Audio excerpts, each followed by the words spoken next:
Hi guys, कैसे हो आप लोग। मेरा नाम है प्रशांत जैन और इस वीडियो के अंदर आप लोग जानेंगे मुझसे कि कौन से ऐसे टॉपिक्स हैं जिनको अगर आप करके जाएंगे तो 99 परसेंटाइल मैथमेटिक्स में बहुत इजीली आ सकते हैं। आप लोगों को पता है मैथमेटिक्स का जो पेपर होता है वो काफी ज्यादा चैलेंजिंग आता है। जेई मेन में पिछले 3 सालों में अगर एक कोई डिमांडिंग सब्जेक्ट रहा है तो वो मैथमेटिक्स रहा है। बट अगर मैथमेटिक्स को अच्छे से एनालाइज किया जाए तो 50-60 नंबर पे भी 99 परसेंटाइल आ सकती है। डिफिकल्ट पेपर का यही फायदा होता है। जहां पर केमिस्ट्री में 75 नंबर पर आप लोगों की 99 परसेंटाइल आती है, वहीं पे अगर मैथमेटिक्स की बात करें तो 40-50 नंबर पे भी 99 परसेंटाइल आ जाती है। और at the end of the day percentile matter करती है। तो इस वीडियो में जो हमारा पूरा एनालिसिस है, जो मैंने किया है अपने स्टूडेंट्स के साथ मिलकर, मेरी टीम के साथ मिलकर, वो मैं आप लोगों को बताऊंगा। तो प्लीज इस वीडियो को एंड तक देखिए और अगर आप लोगों को ये वीडियो पसंद आ रहा है तो सब जगह इसको शेयर भी कीजिए। दोस्तों, मेरा नाम है Prashant Jain, all India rank 42, JEE 2008, BTech IIT Bombay, taught 1 lakh plus students, author of multiple books, expert faculty of JEE, IUKM, ISI, CMI,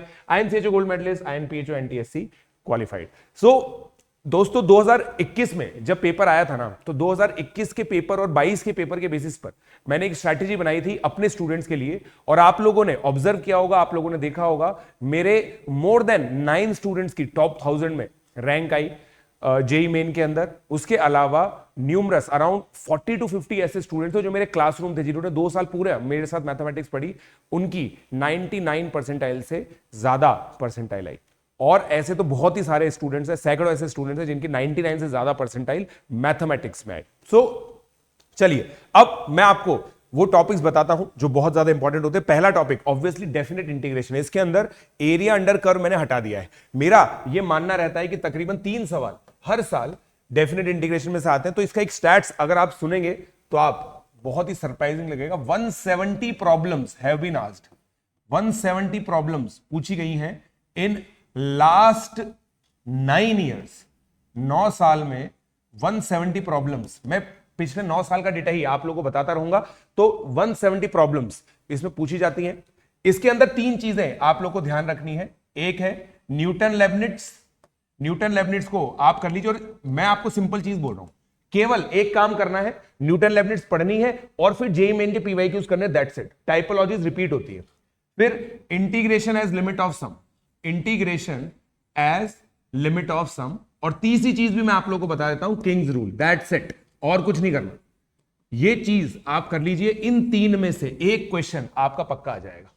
इन 3 में से एक क्वेश्चन पक्का आएगा। जो 2 क्वेश्चन आते हैं ना, उनमें से एक क्वेश्चन इन तीनों में से ही होगा। बाकी तो बहुत सारी मिसलेनियस टाइप है। इस वीडियो का इंटेंट यही है कि आप क्रिस्प में किस तरीके से प्रिपरेशन कर सकते हैं और किस तरीके से अपने मार्क्स को मैक्सिमाइज कर सकते हैं। तो पहला टॉपिक है दोस्तों डेफिनेट इंटीग्रेशन।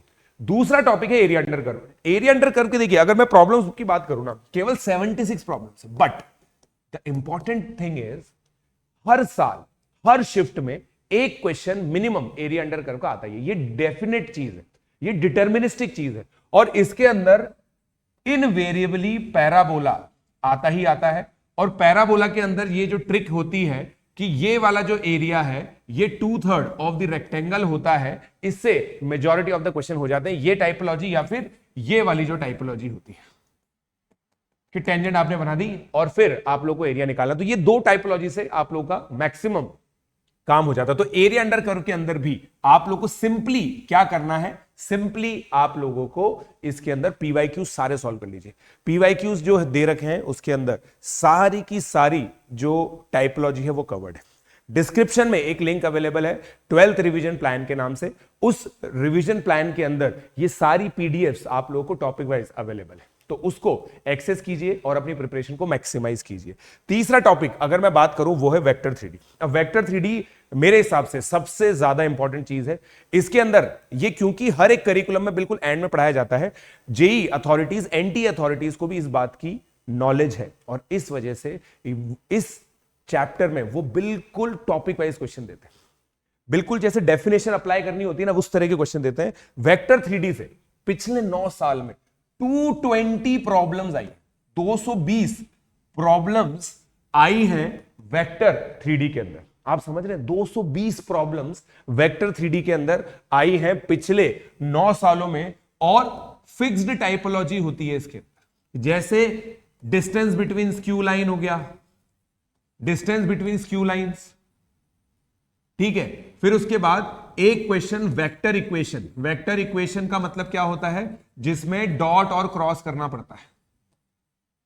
और एक क्वेश्चन आपका STP VTP, and then last but not the least plane. बस ये चार में से दो क्वेश्चन पक्का फंसते हैं। हम लोगों ने पिछले सालों में इस चीजों को देखा है। मेरा एक ही सजेशन है, इन चारों के अंदर केवल जेईई मेन पीवाईक्यूज कर लीजिए। सफिशिएंट रिपीटिशन है इन कॉन्सेप्ट का। इसका मतलब जैसे एक कॉन्सेप्ट को मास्टर करने के लिए हमें 25 क्वेश्चन करने होते हैं, तो आपको उस पीडीएफ के अंदर 25 क्वेश्चन मिल जाएंगे। अगला चैप्टर, चौथे चैप्टर की अगर हम बात करें तो वो है कॉम्प्लेक्स नंबर। कॉम्प्लेक्स नंबर भी देखिए एक इंडिपेंडेंट टॉपिक है, किसी से कनेक्टेड नहीं है।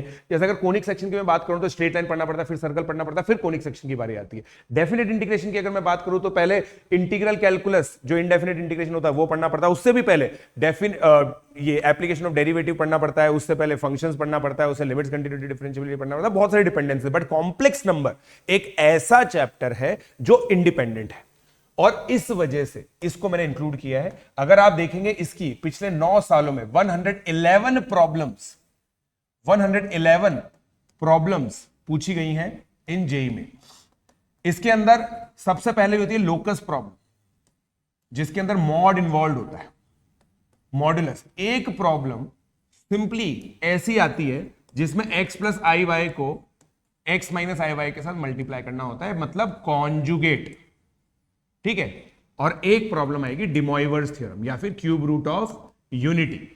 डिमॉइवर्स थ्योरम पर एक प्रॉब्लम। तो इन तीन टाइपोलॉजीज को अगर आप करके जाओगे और पीवाईक्यूज करके जाओगे तो 2 क्वेश्चन आप लोग के इसके अंदर बैठ जाएंगे। कॉम्प्लेक्स नंबर के हर शिफ्ट के अंदर 2 से 3 क्वेश्चन आते हैं, उनमें से 2 प्रॉब्लम, अगर 3 प्रॉब्लम आई तो 2 इसमें से पक्का बैठ जाएंगे। तो इनको आप पढ़िए और फिर क्या करना है आप लोगों को, पीवाईक्यू सॉल्व कीजिए, जिसका लिंक डिस्क्रिप्शन में अवेलेबल है। अगर मैं अगले चैप्टर की बात करूं तो वो है प्रोबेबिलिटी। अब प्रोबेबिलिटी एक ऐसी चीज है जो इंडिपेंडेंट तो है बट काफी डिफिकल्ट मानी जाती है। 110 प्रॉब्लम्स पिछले 9 सालों में पूछी गई, ठीक है। पिछले 9 सालों में 110 प्रॉब्लम्स पूछी गई है प्रोबेबिलिटी से। अब प्रोबेबिलिटी के अंदर दोस्तों जो चीजें आती है ना, वो आती है सेट बेस्ड प्रोबेबिलिटी। ये सबसे ज्यादा इंपॉर्टेंट होती है, क्योंकि बाकी प्रोबेबिलिटी तो पीएनसी है, पीएनसी अपन पीएनसी प्रोबेबिलिटी होता है, मगर जो प्रोबेबिलिटी का खुद का जो अच्छी चीज है वो क्या है, सेट बेस्ड प्रोबेबिलिटी, मतलब बेस थ्योरम और कंडीशनल आइडेंटिटी, बेस और कंडीशनल, ठीक है, ये हो गया। और फिर आता है आपका डिस्ट्रीब्यूशन। ये 2 चीजें देखिए एक्सक्लूसिव प्रोबेबिलिटी की चीजें, इन दोनों को डिटेल में पढ़िए और पीवाईक्यू सॉल्व कीजिए। एक क्वेश्चन बहुत इजी आएगा, वो आप सॉल्व कर पाएंगे। पीएनसी की सबसे खास बात दोस्तों ये होती है, पीएनसी के क्वेश्चन लेंदी नहीं होते हैं, प्रोबेबिलिटी के क्वेश्चन लेंदी नहीं होते। तो ये दोनों चैप्टर ना, पीएनसी और प्रोबेबिलिटी, इनके क्वेश्चंस अगर किसी ने मास्टर कर लिए तो बहुत टाइम सेविंग कर सकता है। जैसे डेफिनेट इंटीग्रेशन आपने प्रिपेयर भी कर लिया हो ना, आपने एरिया अंडर कर्व प्रिपेयर भी कर लिया हो ना, तो भी जब आप क्वेश्चन करने जाएंगे आपको आता भी है ना, तो 5 से 6 मिनट पक्का लग जाएंगे। मगर प्रोबेबिलिटी पीएनसी के अंदर कभी भी ऐसा नहीं होता कि अगर आपको आता है तो 2 मिनट ज्यादा लग जाए। तो इस वजह से इस चैप्टर की बहुत ज्यादा इंपॉर्टेंस है। तो इसमें ये 2 टॉपिक्स आप लोग अच्छे से करिए, आपका काम पूरा का पूरा हो जाएगा।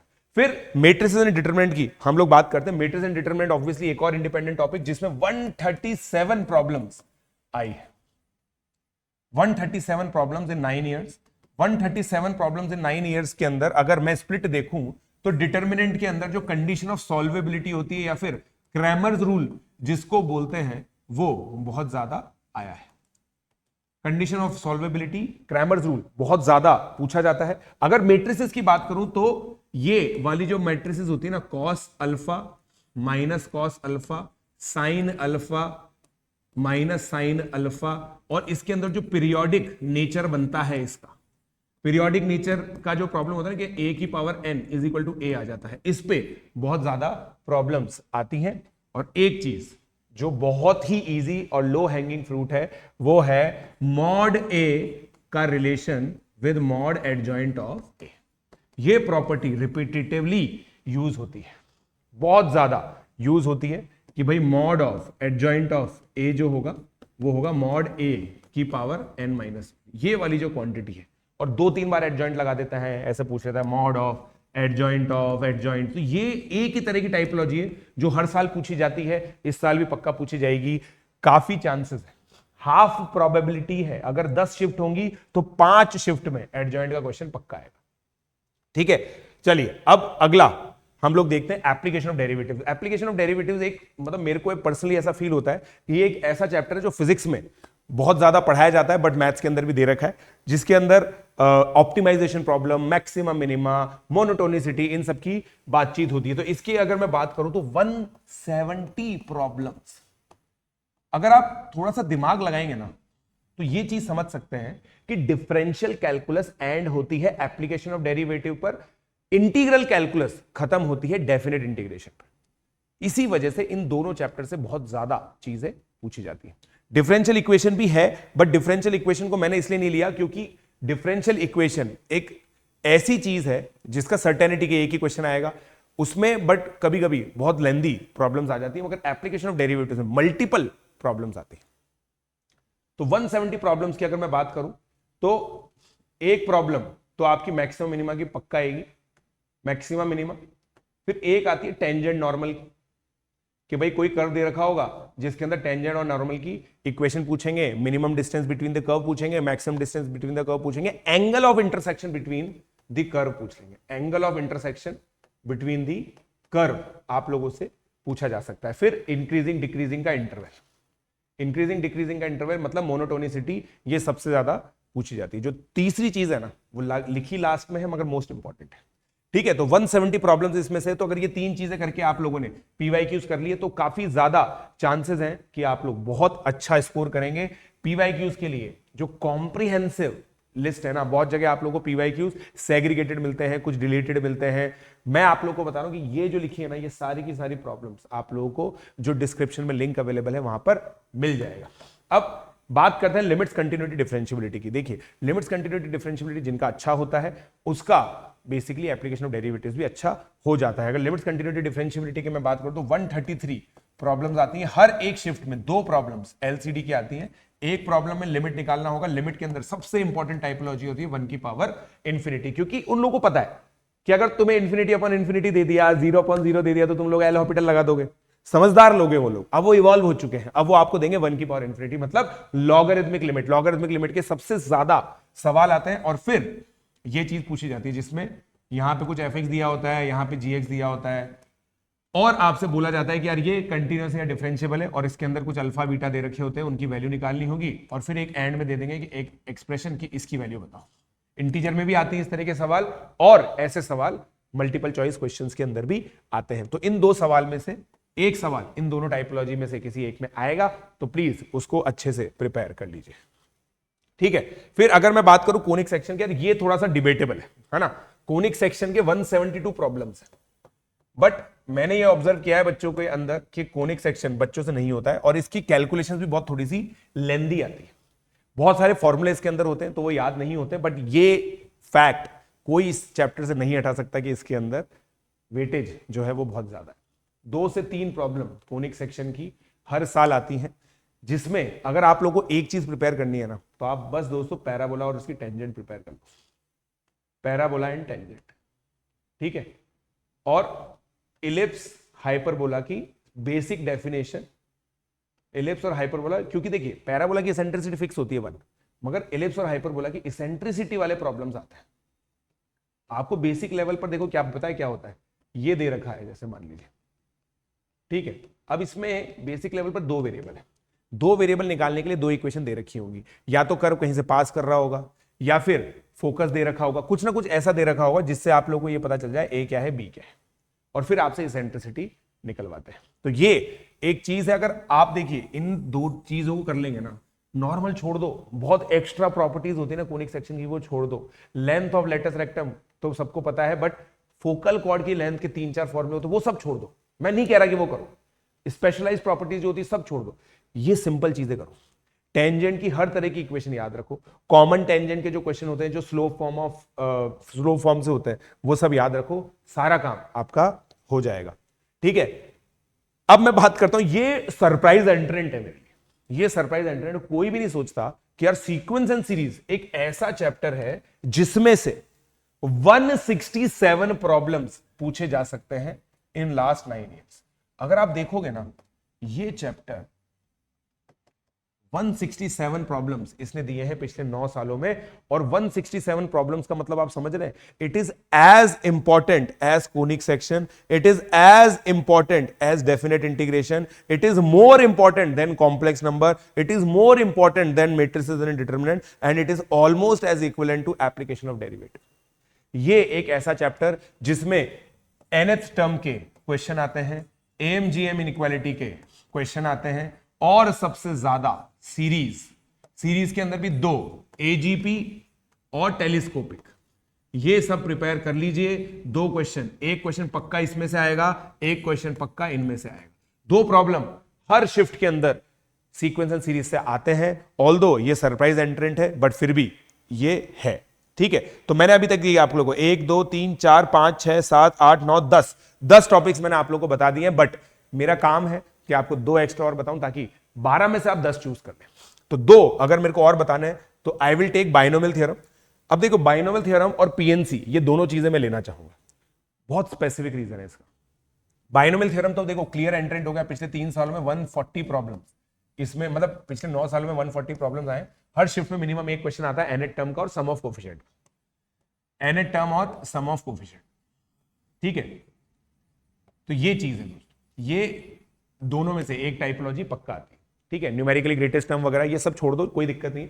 nth टर्म और सम ऑफ कोफिशिएंट के जो फॉर्मूले होता है ना, खासकर ये जो होता है ना NCR, ये जो प्रोडक्ट ऑफ इसका होता है, ये आता है 2NCN, ठीक है। ये वाली जो सारी चीजें होती है ना, ये सब आप लोग कर लीजिए।